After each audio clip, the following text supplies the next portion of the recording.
हमने अगर 79 बोला था तब भी हम 37 पे खड़े हैं, आपने 80 बोला था, अब 32 पे खड़े हैं। तो आप ये समझ के देखिए कि हम तब भी अपनी बात पे तो हम आगे ही है ना।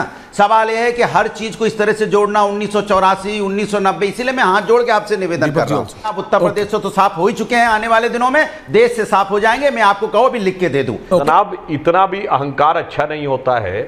उत्तर प्रदेश के बाहर आप सफा चट्ट हैं और हमसे कह रहे हैं उत्तर प्रदेश में साफ हो चुके हैं और साफ हो जाएंगे।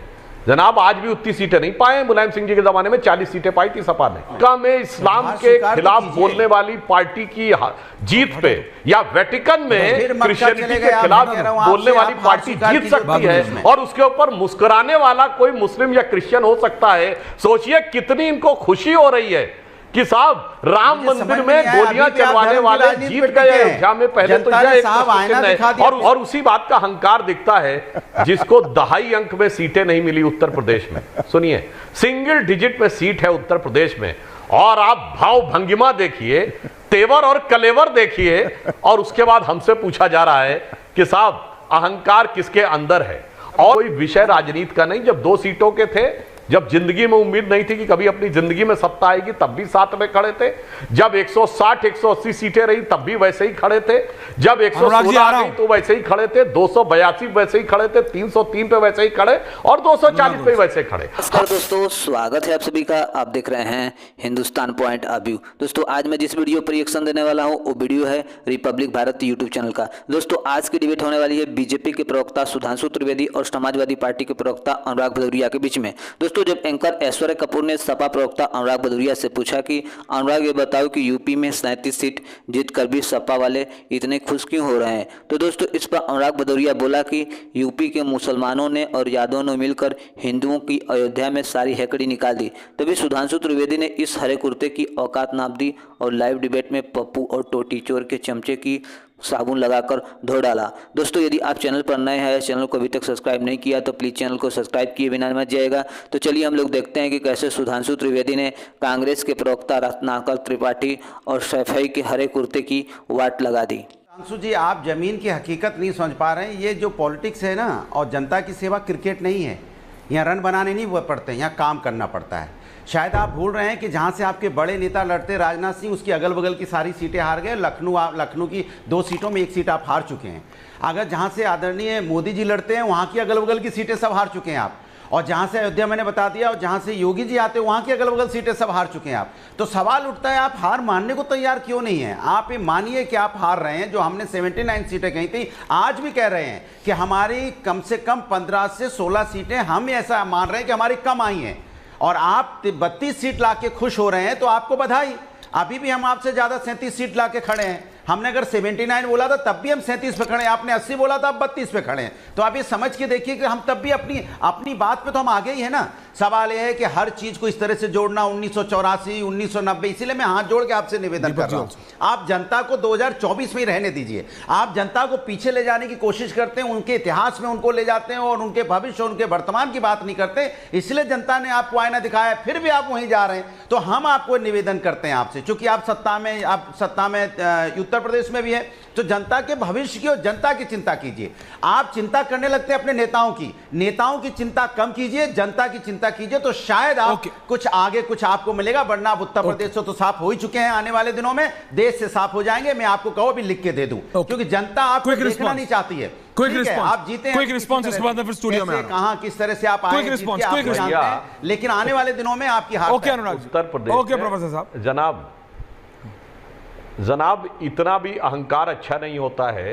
उत्तर प्रदेश के बाहर आप सफा चट्ट हैं और हमसे कह रहे हैं उत्तर प्रदेश में साफ हो चुके हैं और साफ हो जाएंगे। जनाब, आज भी उतनी सीटें नहीं पाए। मुलायम सिंह जी के जमाने में 40 सीटें पाई थी सपा ने और उसके बावजूद आज आप कह रहे साहब। और एक बात मैं कहना चाहता हूं बिल्कुल ईमानदारी से, जो ऐश्वर्या जी आपने कहा, इस चुनाव का एक लेसन है कि अगर आप डिलीवरी करते हैं, काम करते हैं, बिल्कुल अब सोशल साइंस के हिसाब से ये सोशल साइंस के साइंटिस्टों के लिए विचार करने का विषय है कि एक समुदाय ये बात अपेक्षा करता है कि मुझे ये मिला वो मिला, ठीक है, पर अगर हमें 4000 5000 रुपए का भी कुछ बेनिफिट हो रहा है तो हम वोट देने को तैयार हैं। और एक समुदाय ऐसा जो कहता सब कुछ मिल गया मगर हमारे लिए मिलने का कोई मतलब नहीं है, हम किसी और चीज पे वोट देने को तैयार हैं। और आज अयोध्या हारने के ऊपर कितनी मुस्कुराहट है इनके। हमें कहते हैं इस पे विचार करिए, क्या मक्का में इस्लाम के खिलाफ बोलने वाली पार्टी की जीत पे या वेटिकन में क्रिश्चियनिटी के खिलाफ बोलने वाली पार्टी जीत सकती है और उसके ऊपर मुस्कुराने वाला कोई मुस्लिम या क्रिश्चियन हो सकता है? सोचिए कितनी इनको खुशी हो रही है कि साहब राम मंदिर में गोलियां चलवाने वाले जीत गए अयोध्या में। पहले तो यह एक प्रश्न है और उसके बाद टीवी पर आकर इनकी कटाक्ष भरी मुस्कान है। तो बहुत सारे प्रश्न है, नहीं इसमें भी हम स्वीकार करते हैं, ये सारी चीजें किसी देश और समाज के लिए विचार करने का विषय होती है। इसलिए जो आपने कहा टेक अवे फ्रॉम इलेक्शन बहुत सारे आगे टिक गए। प्रभु निवेदन है आपसे, सपा चट हो जाएंगे अगर इसी धर्म। अरे भैया धर्म हार। Okay relax relax Ratnakar Tripathi Deepak ji आ रहा हूं। मृत्युंजय जी को जब ऑडियो कनेक्ट हो जाए तब डालना। Thank you very much. और किसी को जरूरत नहीं, संजय जी के बाद में जाऊंगा। रत्नाकर त्रिपाठी की 4 विंडो। रत्नाकर त्रिपाठी सुधांशु जी और दीपक जी से पूछ रहे हैं। हाँ बोलिए त्रिपाठी जी। क्या बोलूं, मैं तो बड़ा खुश हूं। क्यों? प्रभु का जो भोजन होता है ना वो अहंकार होता है और सौभाग्य हमारा है कि भाजपा और उसके प्रवक्ताओं का अहंकार अभी समाप्त नहीं हुआ। वो अब ये बता रहे हैं कि एक समुदाय ऐसा है जिसे हमने सब कुछ दे दिया। दीपक जी मुस्कुरा रहे हैं। उसने मुझे वोट नहीं दिया। अरे वाह भाई, एक समुदाय ऐसा है जो 4-5 हजार पे बिक जाता है। मतलब ये बोलना चाहते हैं एक समुदाय बिकाऊ है और दूसरा जो इनका जो सो कॉल्ड समुदाय है जिसको इन्होंने खरीदने की कोशिश की वो बिका नहीं। उसने इनकी गलतियां देखी। और सुधांशु जी, किसी भी के प्रथम आने से या प्रथम वाले के नीचे आने से किसी को हंसी नहीं आती है। एक वो बच्चा ना जो क्लास में हर आदमी का गिरबान पकड़ के कहता है कि अबे सुन, पहला तो मैं ही आऊंगा, तुम लोग छठे से चालू करोगे। अब बार बार पूछता है क्या पढ़ा तुमने, गणित पढ़ ली, सामाजिक विज्ञान पढ़ लिया, संस्कृत में क्या जानते हो बे? और मैंने तो ये पढ़ लिया, मैंने वो पढ़ लिया, मैंने बगल की क्लास को पढ़ा लिया। उस अहंकारी और गुंडई करने वाले बच्चा जब 20 अंक गिरता है ना, चौथे पे आ जाता है, तो जो 40 पे रहता है ना % पे, वो भी खुश होता है क्योंकि सब उससे भयभीत, आक्रांत और प्रताड़ित रहते हैं। तो इसलिए आप निश्चिंत रहिए, आपको तो अग्निवीर की आग ने जला दिया। पूरा पूर्वांचल साफ हो गया। 1 सेकंड बच्चा, आप आराम से बोलिए, 30 सेकंड। पूरा पूर्वांचल साफ हो गया। आज पूरा में जो 0-0 तक जाने वाला जी का बुझता हुआ दिया था ना, वो अब नीचे भी अंधकार है, ऊपर भी अंधकार है। और एक बात और जानिए, देवताओं की बात आप क्या करेंगे? आपके मोदी जी तो देवता बदल देते हैं। बनारस बर्बाद करना था तो कहे हर हर महादेव, बनारस पूरा भूलुंठित कर दिया, उजाड़ दिया। यूपी को बर्बाद करना कहे जय श्री राम। अब श्री रामचंद्र ने जब उनको उनके मुताबिक परिणाम नहीं दिया तो कल क्या बोला? जय जगन्नाथ।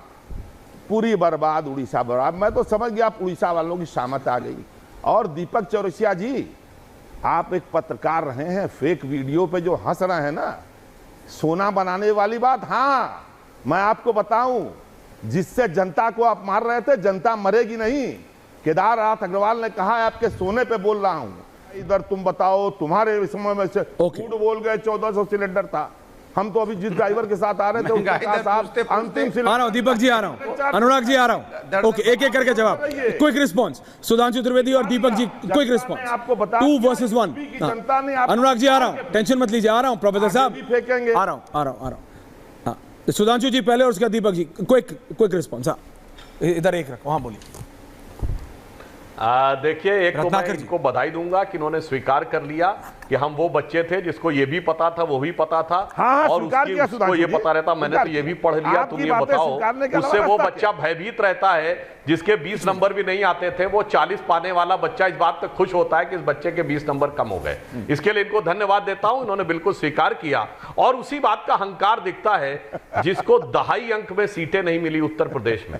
सुनिए, सिंगल डिजिट में सीट है उत्तर प्रदेश में, और आप भाव भंगिमा देखिए, तेवर और कलेवर देखिए, और उसके बाद हमसे पूछा जा रहा है कि साहब अहंकार किसके अंदर है। और मैं आपको एक और बात कह देना चाहता हूं, बिकाऊ टिकाऊ नहीं।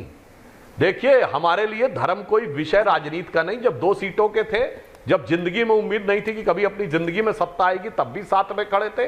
जब 160-180 सीटें रही तब भी वैसे ही खड़े थे।